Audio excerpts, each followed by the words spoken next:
Buenos días, hermanos amados. Es una alegría para mí, para mi esposa, y para mis nietas que me acompañan hoy. Tengo 4 hijos, o hemos tenido 4 hijos. Uno ya partió con el Señor hace unos cuantos años y dejó 2 nietos, me dejó 2 nietos, dejó 2 hijos. Está en Estados Unidos. Uno se llama Andrew, y la otra es niña, una mujer, se llama Alexandra. Y luego tengo otro hijo que está conmigo trabajando en la iglesia y se llama Fernando, su esposa Claudia, y su hijo tiene un hijo único que se llama Jonathan. Jonathan trabaja conmigo en la iglesia. Él se está preparando para el ministerio completamente. Es director de alabanza y director de los jóvenes. Tengo otra hija que está en San Andrés, casada, vive en la isla de San Andrés, trabaja ya con la Secretaría de Salud, con la gobernación. De ella hay 3 hijos, 2 hijas que están aquí, de las 2. Una se llama Laura y la otra se llama Sarita. Laura va en 6º semestre de medicina y Sarita acaba de graduarse de bachillerato y parece que va a estudiar psicología para después prepararse para trabajar tal vez en neuropsicología o neuropsiquiatría. Todo tiene que ver con la medicina también. Su padre es médico, el esposo de mi hija. Mi yerno se llama Ricardo, o Ricky como le decimos. Él es de ascendencia alemana, europea, y tiene otro hijo que no pudo venir hoy porque está en el hospital en este momento trabajando. Él va en 8º semestre de medicina. Parece que todos se inclinan, esa familia se inclina todo por la medicina. Mi yerno, que es médico, mi nieto mayor, que va en 8º semestre, la otra nieta que va en 6º semestre y la otra que va a comenzar en psicología para prepararse en lo que Dios quiere en el camino. Bueno, en fin, y tengo una cuarta hija que es adoptada. Es una niña que recién nacida, es hija de una sobrina de mi esposa. Su padre antes de 24 horas de nacida fue y me la entregó para que yo la educara y me la cuidara. Ha crecido, está casada, tiene 2 hijos que son 2 nietos también, a Mapis, a María Paulina y a David, que es el otro hijo que están en ese momento. En ese momento ellos están en Cartagena. Su suegro tiene una finca allí, una casa muy bonita en Baruch. En Baruch. A ver, el viento siempre la juega hacia la jugada. Vamos a poner por acá. Gracias. Así hay más seguridad. Así que, bueno, en términos generales es la familia que Dios me ha dado. Son 64 años de casado y 64 años con la misma mujer. Hay que aclararlo, ¿no? Con la misma esposa. Conocimos o entendimos que el matrimonio no es un contrato, sino un pacto. Un pacto que se hace entre 3. El hombre, la mujer y Dios. Y en ese pacto permanecemos ya 64 años.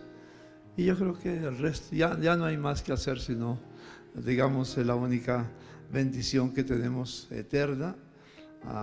Terminaremos nuestra jornada en la tierra, pero viviremos juntos en el cielo eternamente con la familia, porque toda la familia ama al Señor y sirve al Señor. Así que ha sido una gran bendición tener una familia que todo lo que quieren es agradar al Señor en todo lo que hacen.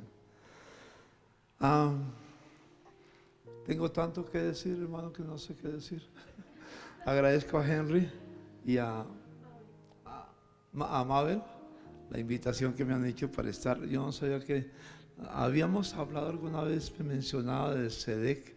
En ese momento era SEDEC, después SEDECOL, ¿sí? Yo era presidente de SEDEC en su momento, y como mencionaste a Vivian Morales, estuvo con nosotros el presidente de ese entonces, Ernesto Samper, la nombró directora de Asuntos Religiosos, a ella y a otras personas. La ley 133 de libertad religiosa es parte nuestra. Yo era fundador del movimiento Unión Cristiana, que participamos en la Asamblea Nacional Constituyente, y teníamos una meta, porque en ese tiempo no había libertad religiosa, había tolerancia religiosa por la Constitución que había, pero participamos en la Asamblea Nacional Constituyente, y yo trabajé formando un movimiento que se llamaba el MUC, Movimiento Unión Cristiana, que sacamos dos asientos para la Asamblea Nacional Constituyente,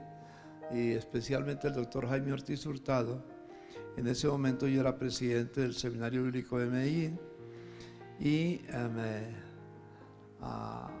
conocía al doctor Jaime, que ya partió con el Señor, un hombre muy capaz, era rector del Seminario Bíblico, y fui y le propuse que fuera nuestro representante, nuestra cabeza de lista, y fue muy bueno, hizo un buen trabajo.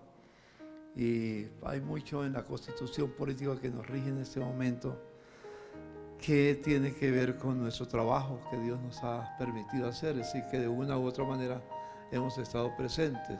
De ahí Vivian Morales Samper fue presidente después, y Vivian estuvo en el Congreso con nosotros, en la Cámara de Representantes, más tarde fue fiscal general de la Nación, y no hace mucho era embajadora en Francia con el presidente Duque. Así que hemos estado de una u otra manera trabajando en esa tarea con el deseo de discipular nuestra nación, y no ha cambiado la meta, porque eso es lo que recibimos del Señor.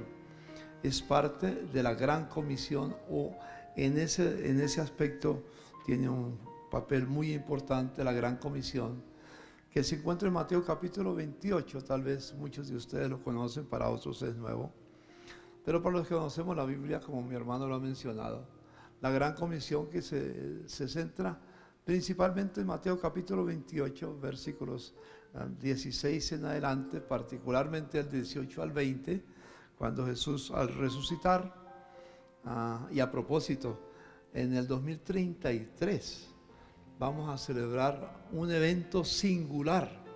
Yo soy director para Colombia de un movimiento que se llama JC 2033. JC 2033 es Jesucristo, JC, Jesucristo 2033. ¿Por qué 2033? Porque en el 2033 se celebrarán 2000 años de la resurrección de nuestro Señor Jesucristo. Si el Señor no viene, lo vamos a celebrar aquí, y si no, lo celebramos con Él allá en el cielo. Demos un aplauso al Señor, porque Él resucitó de entre los muertos, y esta semana se recuerda no solamente su muerte, sino su resurrección. Porque si Cristo no hubiera resucitado, van a ser a nuestra fe, van a ser a nuestra esperanza, como dice el apóstol San Pablo. Pero precisamente la gran comisión nos habla de que al Señor fue dada toda autoridad. En el verso 18 dice que le fue dada toda autoridad en el cielo y en la tierra, porque Él recibió toda autoridad del Padre en el cielo y en la tierra. Dice: por tanto, vayan a todas las naciones y háganlas mis discípulas. Hacemos discípulos para que cada uno en la esfera de influencia que trabaja, ya sea en la educación, ya sea en la ciencia, ya sea en la economía, ya sea en el gobierno, en cualquier esfera de influencia en que se encuentre, hombre o mujer, influencien en esa área con los principios que Dios ha establecido en su palabra, y lleven el mensaje del reino de Dios en esos lugares. Así que es todo un gran desafío que Dios nos ha dado. Así que, hermanos, tendría mucho para decir de introducción, Pero quiero ir más a lo que el Señor quiere. Oía a mi hermano Henry, al pastor Henry, al orar, digamos que estaba pidiendo por nuestra nación. Y pide por cada uno de los miembros de esta congregación, pero no oraba solamente por los miembros de esta congregación, sino por las demás congregaciones redimidas por la sangre de Jesucristo en la nación y también en la tierra, realmente que incluye la tierra, todos los redimidos por la sangre de Jesucristo. Es que hay mucho para hablar de ellos, pero oraba para que de alguna manera pudiéramos influenciar y ver una Colombia transformada. Me hizo acordar en 1964 tal vez, hicimos muchas campañas al aire libre y cantábamos una canción: nuestra patria será para Cristo, una patria que honre al Señor y que muestre de Dios el bendito su amor y poder. No recuerdo la canción, hace mucho tiempo que la cantamos, y cantábamos en las calles de Bogotá, en marchas, cantábamos: nuestra patria será para Cristo. Y yo lo creo todavía, nuestra patria será para Cristo, porque Cristo murió para redimir naciones. En Apocalipsis capítulo 21 dice que las naciones que hubieran sido salvas, Apocalipsis capítulo 21, que las naciones que hubieran sido salvas andarán a la luz de la nueva Jerusalén, que es la iglesia de Jesucristo. Así que yo sueño con que entre las naciones que sean salvas, al final de todo está Colombia. ¿Ustedes lo creen, hermanos? ¿Lo creen? Entonces mi hermano quería, amén, mi hermano estaba haciendo énfasis en algo así, que yo pudiera llamar una iglesia relevante, una iglesia que sale de las cuatro paredes para, bueno, aquí no hay cuatro paredes, aquí al aire libre, pero decimos, sale de su núcleo de comunidad para influenciar a la nación en cualquier parte donde nosotros vamos.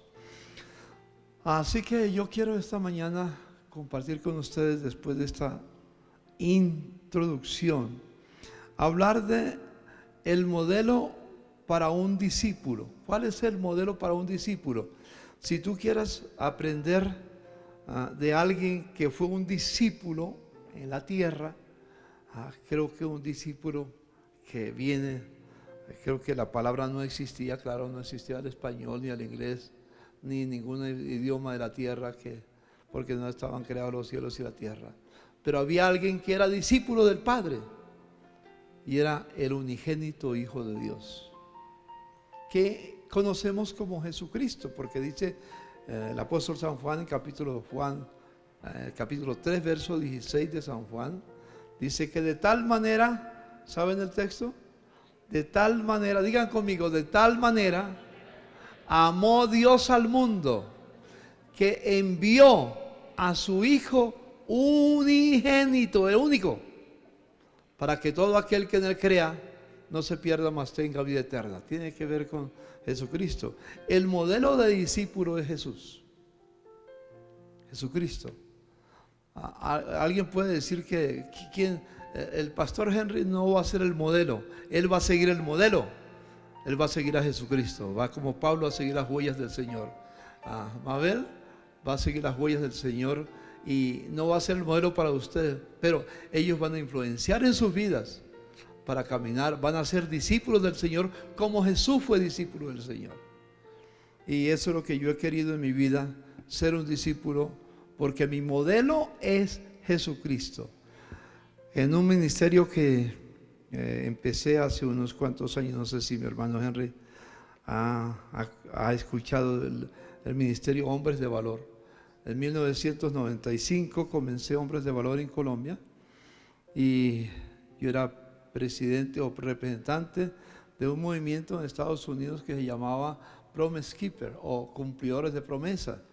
Y luego, por algunas circunstancias en el camino, pues no siguió. Entonces yo seguí aquí en Colombia con Hombres de Valor por un tiempo, pero realmente espero que los hombres que me escuchan acá puedan entenderlo. Los más difíciles para trabajar es con los hombres. Tienen todas las excusas del mundo para no consagrarse, para no servir al Señor, para ayunar, para orar, para buscar al Señor, para compartir el Evangelio. Tienen todas las excusas del mundo, pero bueno, espero que en algún momento se terminen las excusas, porque hombres y mujeres somos llamados a ser discípulos del Señor.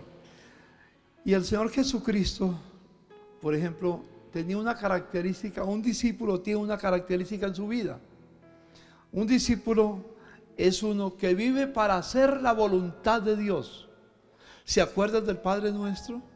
Que ya ni se repite, ya ni se lo memorizan en las iglesias. Ya no solamente empezó en Estados Unidos años atrás a eliminarlo de las escuelas, sino que en nuestra nación también ya ni en las iglesias aprendemos el Padre Nuestro.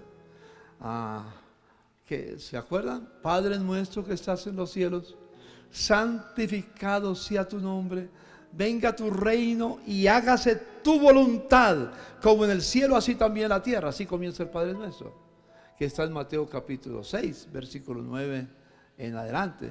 Entonces, la voluntad de Dios debe hacerse en la tierra como se hace en el cielo. La voluntad de Dios comienza en mi vida como discípulo del Señor. Yo soy el primer discípulo de mi familia, que tengo que ser modelo para ellos. Pero yo debo vivir como discípulo del Señor en la voluntad de Dios. Vivir para hacer la voluntad de Dios. Vivir en la voluntad de Dios y hacer la voluntad de Dios. Y Jesucristo es nuestro modelo. Por ejemplo, en Juan 5:30 dice el Señor: no puedo hacer nada por mí mismo, según oigo así juzgo, y mi juicio es justo, porque no busco mi voluntad, sino la voluntad del que me envió, el Padre. Juan 5:30. Jesús nos menciona que Él vino a la tierra para hacer únicamente la voluntad del Padre. Por eso somos salvos, porque la voluntad del Padre era que nosotros fuéramos salvos y Cristo muriera en la cruz de Calvario, que es lo que se recuerda en estos días. En el capítulo 6, verso 38 hay muchos textos del Nuevo Testamento y que se manifiestan en el Antiguo Testamento también. Dice en Juan 6:38, porque he descendido del cielo no para hacer mi voluntad, sino la voluntad del que me envió, el Padre. ¿A qué vino Jesús a la tierra? A hacer la voluntad de Dios. ¿Para qué estamos nosotros? ¿Para qué hemos sido redimidos? ¿Por qué nos llamamos cristianos? Si un cristiano es uno que vive en la voluntad de Dios, que hace la voluntad de Dios.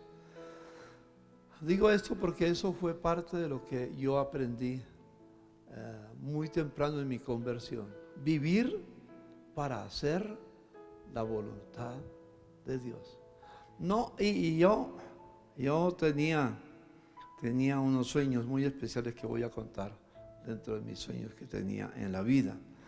En Filipenses capítulo 2 y en el versículo 11, es un capítulo, si tienen sus Biblias, hermanos, abran sus Biblias a este hermoso pasaje. Filipenses capítulo 2. Antes de mencionar Filipenses capítulo 2, quiero mencionar otro pasaje que habla de la voluntad, que Jesús vino para hacer la voluntad del Señor. ¿Se acuerdan cuando Jesús, después de que se reunió con sus discípulos allá en el aposento alto, que se narra en el capítulo 13, 14, 15, 16 y 17 de Juan? Son 5 capítulos que están como capítulos, pero fue toda una charla que Jesús tuvo con los 11 discípulos que quedaron, porque ya en esa cena, cuando celebró la cena del Señor, en ese momento uno de ellos se había ido para entregarlo y quedaron 11. Y con esos 11 les enseñó tantas cosas. Dice que el Señor fue a un lugar antes de ir a la cruz. ¿Se acuerdan cómo se llamaba?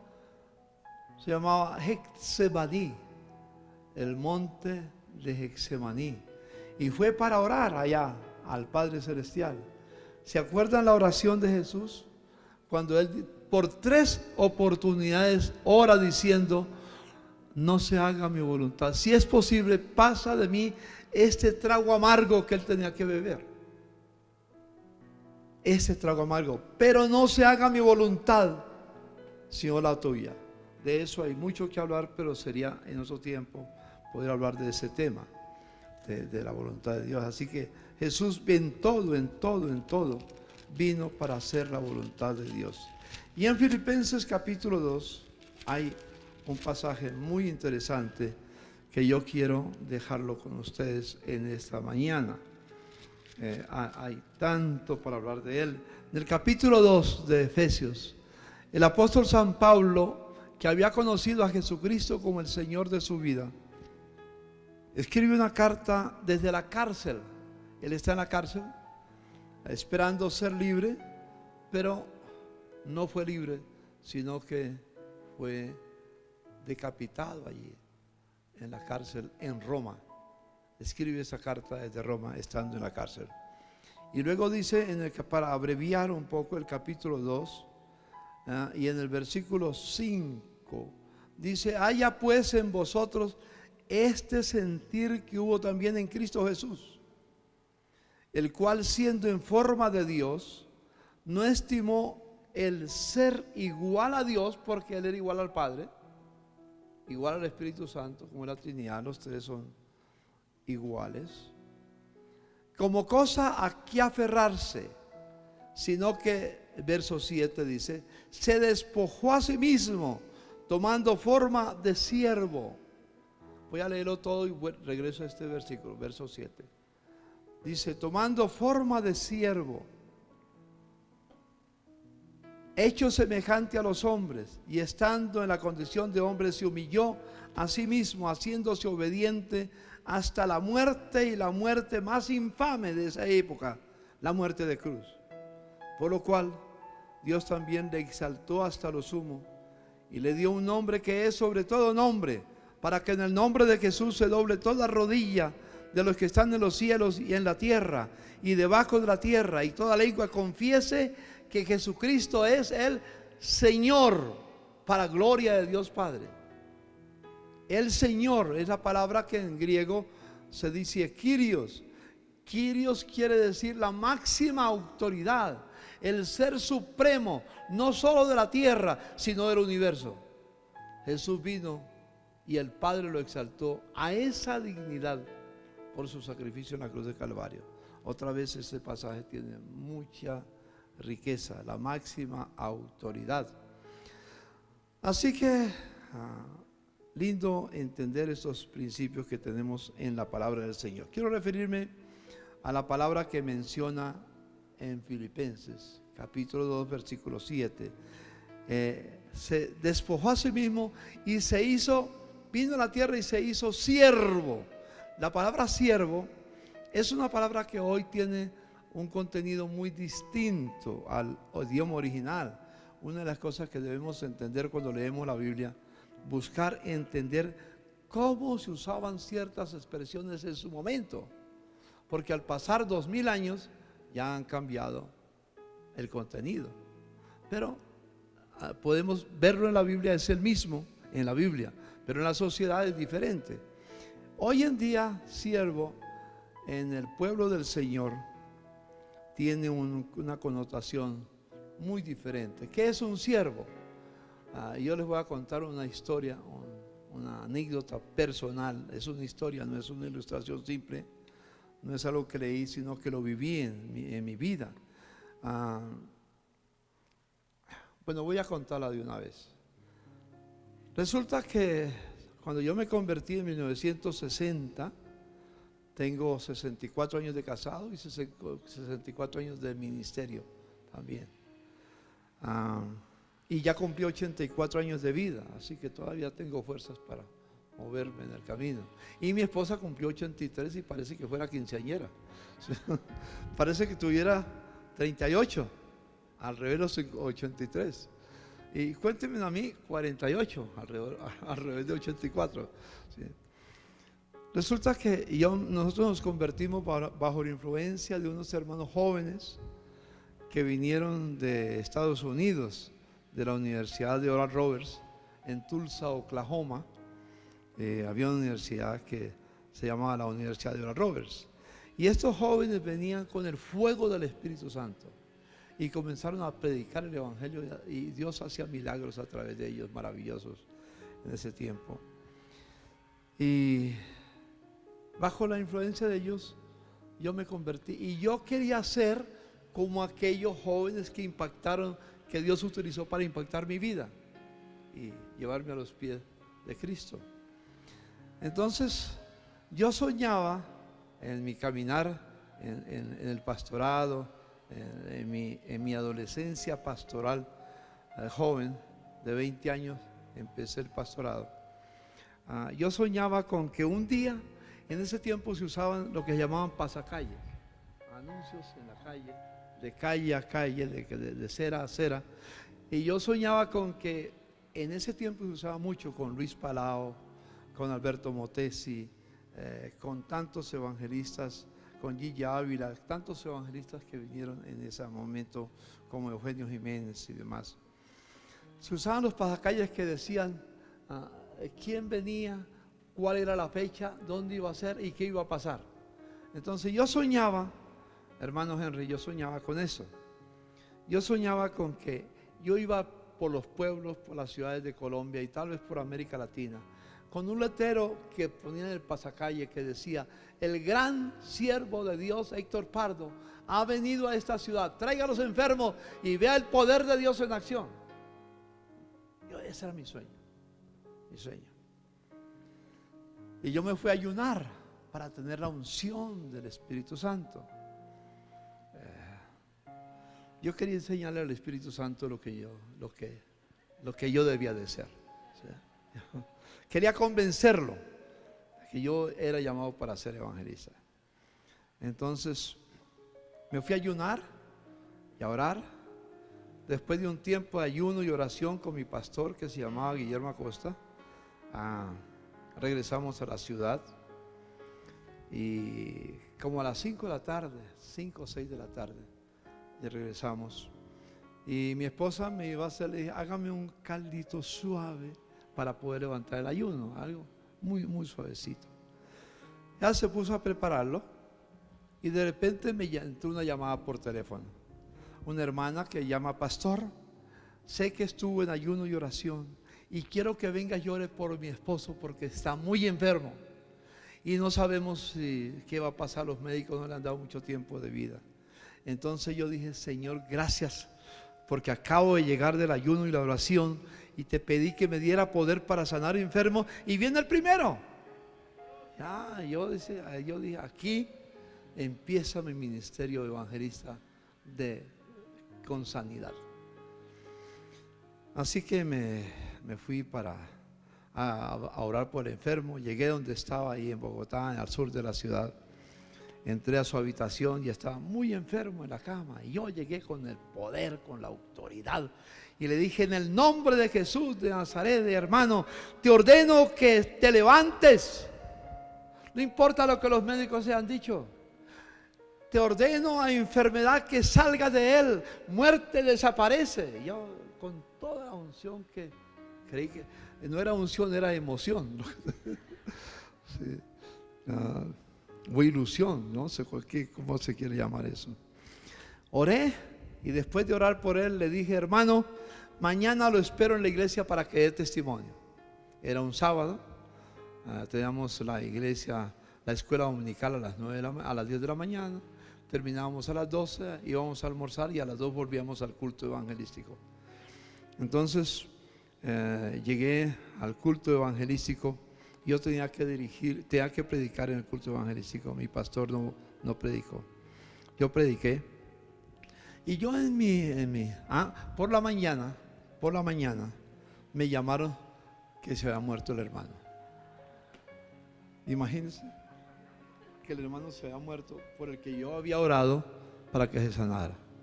El primer enfermo que oro se muere. Y yo, en mi ingenuidad, fui sincero con la iglesia. Le dije: hermanos, estoy muy triste porque fui a orar para que Dios me diera el poder de sanidad. Ahí habíamos visto sanidades, pero pues quería ver muchos más. Inclusive yo quería ver los muertos resucitar. de eso. Creía que lo que pasó con Lázaro iba a suceder. Lo que pasó con la hija de Jairo iba a suceder. Lo que pasó con el hijo de la viuda iba a suceder. Que Dios iba a levantar muertos ahí y que nos iba a usar nosotros en la iglesia. Y eso iba a ser maravilloso. En mi ingenuidad le dije, yo fui a orar y ayunar. Y les cuento que el primer enfermo por el cual oré, el hermano fulano de tal, que yo lo conocían, se murió esta mañana. Oré ayer anoche y hoy amaneció muerto. Y me siento muy triste. Por favor, hermanos, quiero que oren por mí. ¿Por qué? Porque no sé por qué Dios lo permitió. Prediqué la palabra, no sé en qué prediqué, pero prediqué. Pero al final del culto siempre invitábamos a los enfermos a pasar adelante para orar por ellos. Y normalmente toda la congregación pasaba. A alguien le dolía la cabeza, le dolía los dientes, le dolía la espalda, le dolía los pies, cualquier enfermedad tenían, pasaban todos. Y yo esperaba que todos pasaran para orar. Pasen los enfermos que quiero orar por ustedes.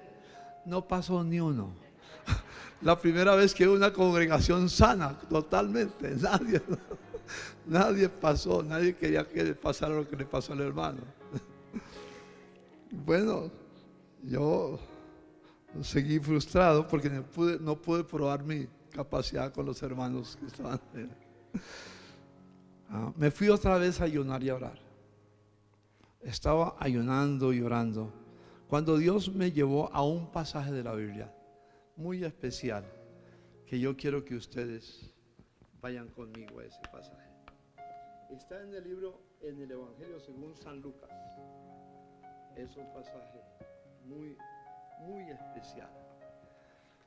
Yo abrí la Biblia y le pedí a Dios que me hablara, y Dios me llevó directamente a ese pasaje. Lucas capítulo 17, versículos 7 al 10. Ahí me llevó el Señor.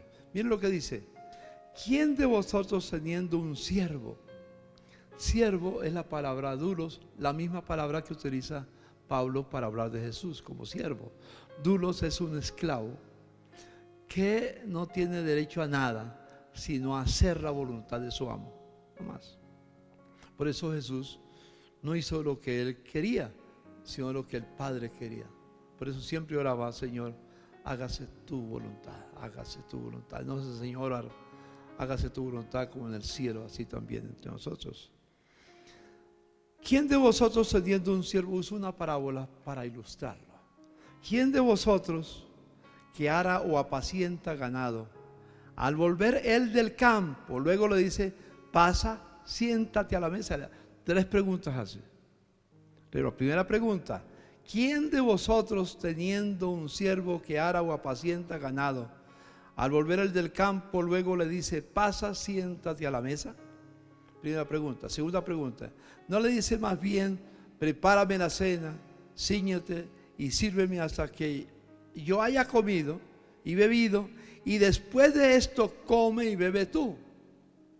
Tercera pregunta: ¿acaso da gracias al siervo porque había hecho lo que se le había mandado? Pienso que no. Tres preguntas que hace el Señor, muy especiales.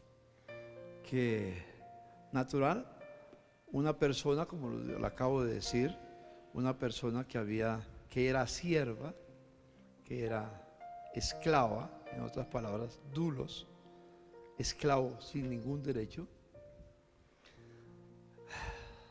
solamente estaba para satisfacer a su amo. Estaba cuidando el campo, lo cuidó, pero llegó por la tarde y no dijo: estoy cansado, me voy a descansar. Le dijo: no, pasa a la cocina y prepárame mi alimento. Y después de que le dice: prepárame mi alimento, entonces tú puedes comer después de que yo esté satisfecho.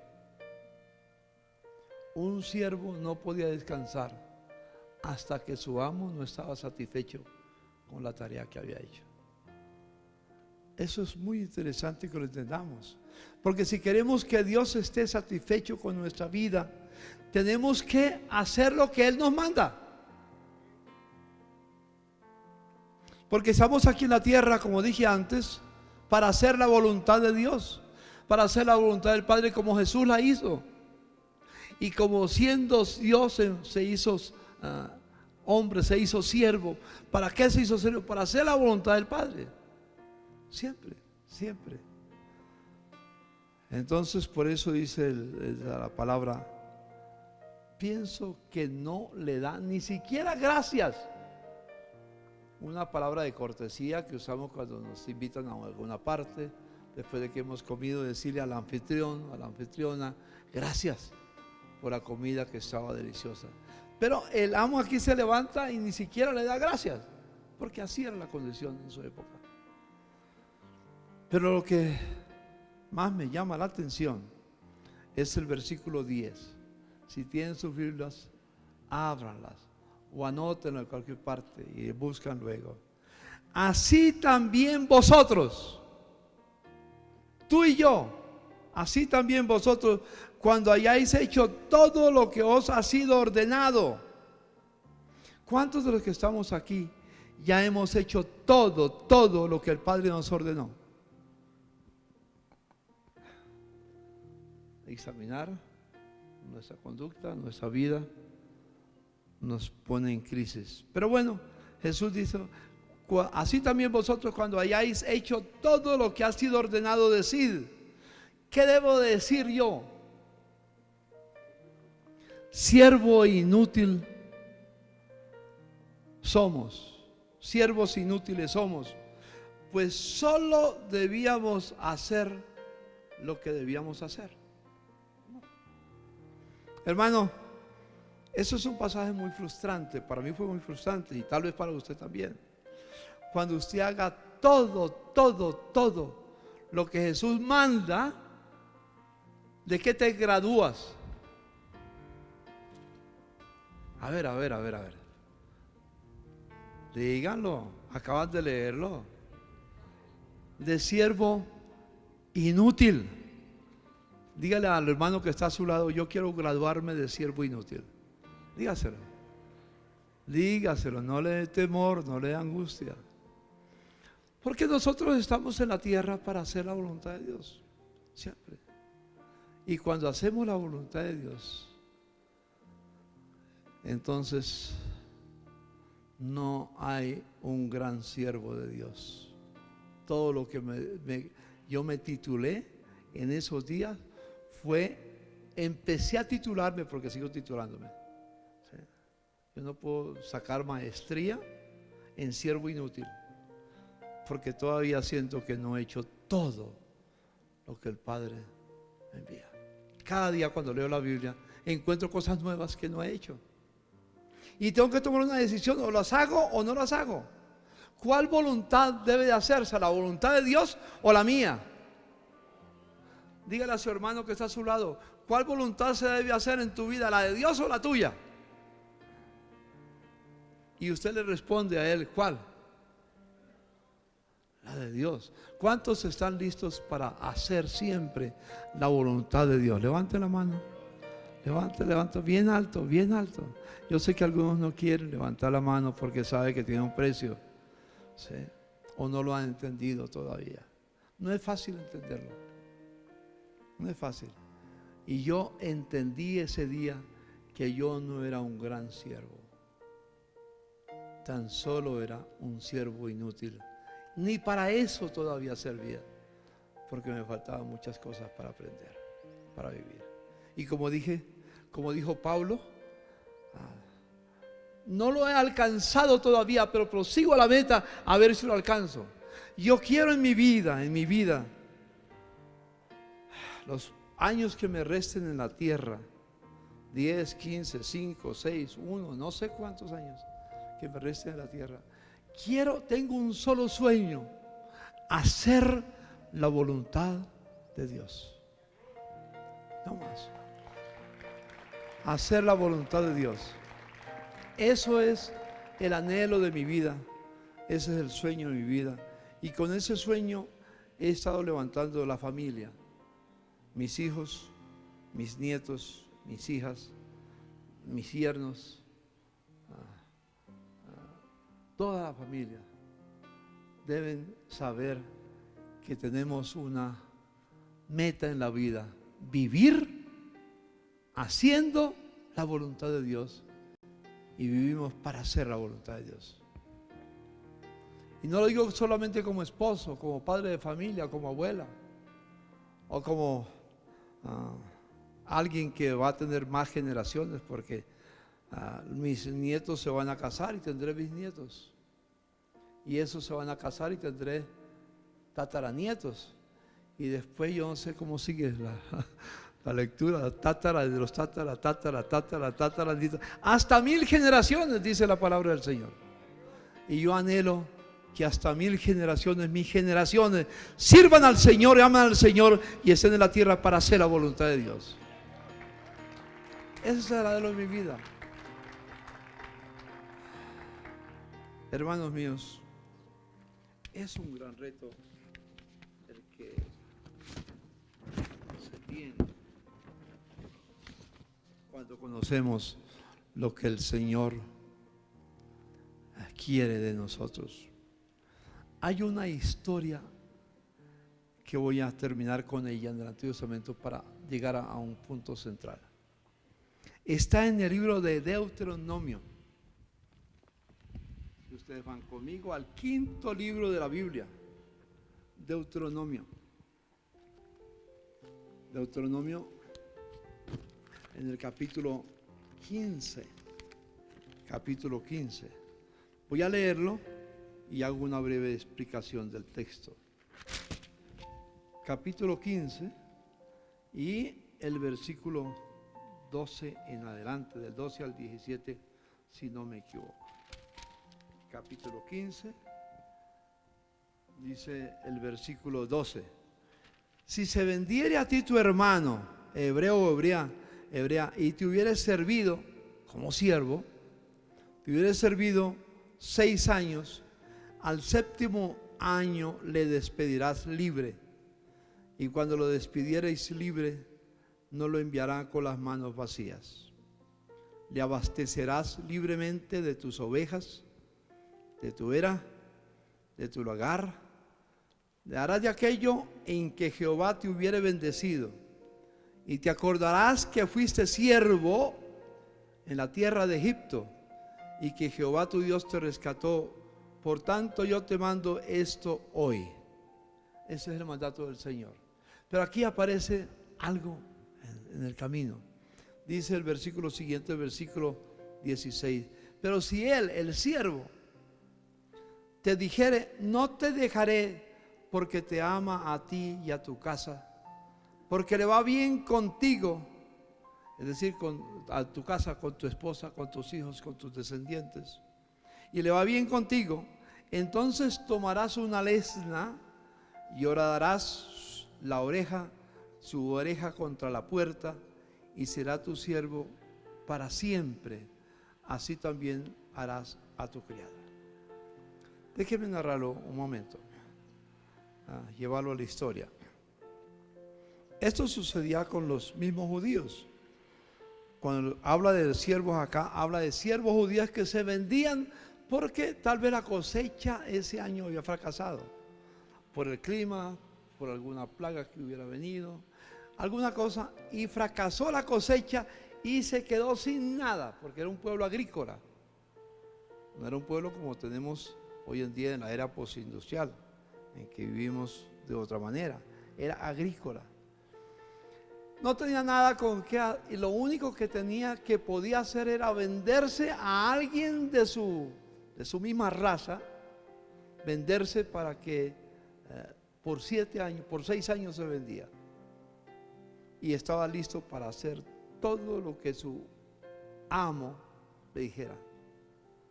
Era una persona que no tenía alternativas. Y entonces se vendía como esclavo, como siervo.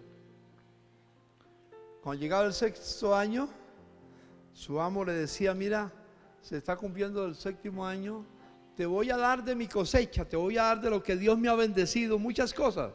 Te voy a dar ganado, ovejas, te voy a dar tierra, semillas, todo para que inicies una nueva vida.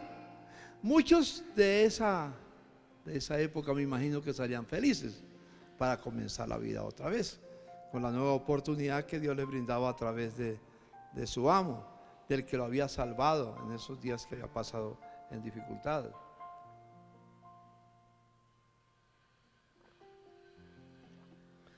Pero de repente, supongamos que era mi hermano Henry. Ven para acá, Henry. Vamos a decir que yo era tu amo y tú eras mi siervo. Pero yo te había tratado bien, en mi casa te querían, tú querías a mi esposa, a mis hijos, estaba bien conmigo. De repente piensas, no, yo, ¿qué voy a hacer afuera? De pronto fracaso otra vez. Aquí no me falta nada. Yo me voy a quedar en esa casa. Y le decía a su amo, mira, gracias por la oferta que me hace. Sé que la ley lo dice, sé que el principio bíblico lo enseña. Lo que Dios ha enseñado a través de Moisés lo enseña. Pero yo estoy satisfecho con estar contigo. Tú me decías a mí, estoy satisfecho. Estoy satisfecho estando contigo. Amén. Porque no me falta nada. No me falta nada. Amén. Gracias, gracias, amén. Amén. Gracias, hermanos, siéntate. Digamos que ese era el cuadro sencillo, así una ilustración simple. Entonces, los jueces en el capítulo 21 de Éxodo lo amplía. Los jueces venían de la ciudad y le decían, ¿es cierto que no te quieres ir? La ley dice que eres libre, ¿por qué no te vas? No, yo estoy bien aquí en la casa de mi amo. Yo me quiero quedar acá en la casa de mi amo. Entonces, ¿sabe lo que hacían? Lo llevaban con una lesna, le horadaban la oreja,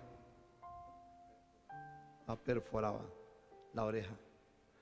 Cada que una persona en esa época, hace 3.500 años, 4.000 años, iba una persona con la oreja horadada, era un siervo no por obligación. ¿Sabe por qué era siervo? Era siervo por amor. Hermano, tú y yo somos llamados. Tenemos un amo, es un Señor que se llama Jesucristo. Amén. Diga conmigo, tengo un amo, un Señor que se llama Jesús de Nazaret, que vamos a celebrar 2000 años de su resurrección dentro de poco. Y yo he decidido ser siervo de Él para toda la vida, pero no siervo porque me toca, no siervo por obligación, sino siervo por amor, porque desde que me convertí a Jesús, Él me ha tratado bien, se ha portado bien conmigo, no me falta nada. ¿Sabes, hermano? Cuando yo me convertí al Señor, venía de la violencia del Tolima. Llegamos a Bogotá. Afortunadamente, 50 metros de donde estaba la casa, donde nos quedamos, estaban levantando una iglesia pentecostal en ese tiempo allá. Mi madre asistió y Dios la sanó de muchas enfermedades. Más tarde, en 1958, mi padre se convirtió también. Y yo en 1960, cada 2 años se convertía uno. Pero ¿sabe qué? Desde que me convertí, Dios me ha tratado también. Antes, en Ibagué, muchas veces no teníamos ni con qué tomarnos un desayuno aceptable.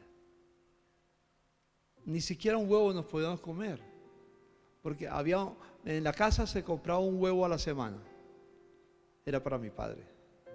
Yo cuando veía que a mi padre que le gustaban los huevos tibios y rompía la cascarita y lo sorbía, y yo le preguntaba, ¿a qué sabrá ese huevo? Que mi papá se lo come con tanta delicia y yo no puedo comérmelo. La verdad, era una situación difícil. Lo único que había en la casa normalmente era un pedazo de panela, que era muy barata, la panela, y agua, que uno abría la llave, salía agua y hacía agua de panela. Lo único que teníamos para comer por muchos años fue una agua de panela, no había más nada que hacer en la situación. Pero desde que me convertí, desde que me entregué al Señor, no me ha faltado nada. He estado en tantos lugares y la verdad, hermano, he estado en lugares que nunca me imaginé, porque decidí hacer la voluntad de Dios y donde el Señor me llevara. Yo quiero caminar con Él donde Él me lleve. No importa si me lleva al Calvario, si me lleva a la muerte, como Él quiera. ¿Sabes que los 11 discípulos y los primeros cristianos murieron con muerte muy difícil? Los entregaban a muchos cristianos en el circo romano para que las fieras los mataran, se los comieran vivos. Era la historia del cristianismo, es muy difícil. Los quemaban vivos también, como a Savonarola y a otros, Juanos y otros en la Reforma, que los quemaron vivos, solamente por no negar el nombre de Jesús. Pero ellos estaban dispuestos a hacer siempre la voluntad de Dios. Y como dijo un escritor, o como decía uno de ellos, de los patriarcas del Nuevo Testamento, decía: la sangre de los mártires es la semilla del Evangelio. Mientras más nos persigan, mientras más nos quiten la vida, más creceremos. Porque nadie ni nada puede apagar el fuego del amor de Dios en la tierra. La tierra será llena del conocimiento del Señor, como las aguas cubren el mar, y va a ser a través de los siervos del Señor, a través de aquellos que tenemos un anhelo nada más: hacer y vivir en su voluntad, nada más. Hermanos míos, yo quiero ser siempre un siervo por amor. ¿Quién de ustedes puede decir que Dios lo trató mal después de que se convirtió? Si ha sufrido, no es porque Dios lo trate mal, es porque tú te metiste en cosas que no debías de hacer, como dice el apóstol Pedro. Si alguno sufre por hacer la voluntad de Dios, no por meterse en cosas que no le convienen. Pero cuando vivimos en la voluntad de Dios, dice el Señor: no he visto justo desamparado, ni su simiente que mendigue pan. Nada. Dios me ha rodeado, me ha colmado de amor. A las personas que he hablado de Cristo, que siguen fieles al Señor, han crecido en el Señor. Y me gozo que tú oíste de mi nombre hace mucho tiempo. He estado en la Casa Blanca, he estado con el desayuno presidencial, con Bush, con otros líderes de los presidentes de Estados Unidos, Clinton y otros. Con Trump estuve. Con Biden no ha sido posible porque él no ha querido ir. Pero por lo menos desde el Congreso de la Cámara de Representantes habla al grupo de pastores que estamos, no de pastores, de líderes que estamos en la casa, en el Hotel Hilton de Washington, el Washington Hilton Hotel, donde nos reunimos cada año, el primer jueves de febrero. He estado con ellos, cuando Trump estuvo presidente, me llevó a la Casa Blanca, nos llevó al hotel a comer una comida especial, un hotel que había frente a la Casa Blanca. He estado en su lugar de Miami, que tiene un club muy especial. He estado en sus lugares. He estado en Israel. Soy director de la Embajada Cristiana Internacional Jerusalén. Tenemos la embajada en Jerusalén y yo soy el representante de la Embajada de Jerusalén en Colombia. Tengo amistad con todos los rabinos, con todo el pueblo judío, con todo el pueblo de distintos lugares de la tierra. Porque Dios me puso con el presidente Herzog, que era el presidente que ya murió de Israel. El nuevo presidente no ha ido todavía, quizás vaya. En fin, podría decir tantas cosas de lo que ha pasado en mi vida. Dios es maravilloso y yo no dudo que esta iglesia puede llegar a ser, anhelo que llegue a ser una iglesia relevante, una iglesia que deje huella en Colombia. Y hermano Henry, hermana Mabel, yo pido al Señor que ustedes sean siervos, que progresen, que prosperen, que Dios los lleve a los muchos lugares que ustedes ni se imaginan, Ahorita con la experiencia del COVID, Muchos de la iglesia viajaron por muchos lugares del mundo, desde Australia hasta acá. En Australia todos los domingos tenemos gente que recibe nuestro mensaje. En Australia, en Inglaterra, en Suiza, en Francia, en Israel, en África, en Asia, en distintos lugares, en América Latina, en Estados Unidos, en Canadá, en todos lugares tenemos gente de la iglesia que recibe la palabra y sigue siendo siervos fieles al Señor. Yo anhelo, hermano mío, que esta iglesia sea una iglesia relevante. Hay un secreto. Bueno, hay varios secretos. El primero, el más grande de todo, es vivir para hacer la voluntad de Dios. Hermano, no anheles otra cosa. No anheles ser grande. Anheles ser siervo. Siervo por amor. No más. Vive lleno del Espíritu Santo. Ama como Dios te amó. Que Dios te bautice con su bautismo de amor, como dice Efesios capítulo 5, Romanos capítulo 5, versículo 5. Porque el amor de Dios ha sido derramado. No el amor a Dios, sino el amor de Dios ha sido derramado en nuestros corazones por el Espíritu Santo que nos es dado.